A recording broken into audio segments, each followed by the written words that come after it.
I get this question every week. Which software should I use? Should I go in for AutoCAD, ArchiCAD, Revit, or SketchUp? Here's the truth. All of them are powerful tools, but none of them can design without you. Software is just a tool. Engineering is a mindset. Well, we bring the logic, the creativity, and the accuracy. But what the software does is, it amplifies it. Let's break it down.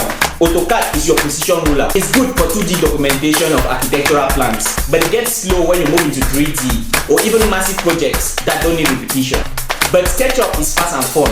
You can shape ideas in minutes, but it's not built for big construction documentation.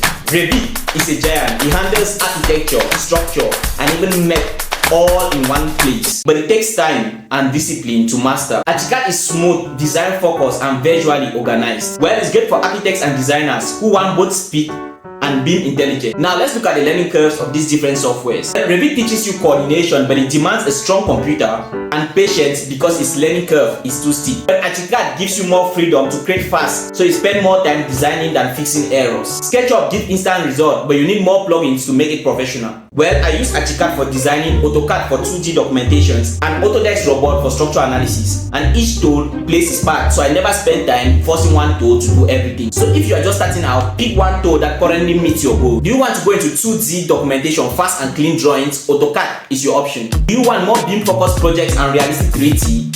ArchiCAD and Revit is your option. When you are starting out, the learning curve of ArchiCAD is a little bit lower. So pick one and master it and don't get stuck comparing it forever. Remember, it's not the software that makes the designer, but it's the designer that makes the software powerful.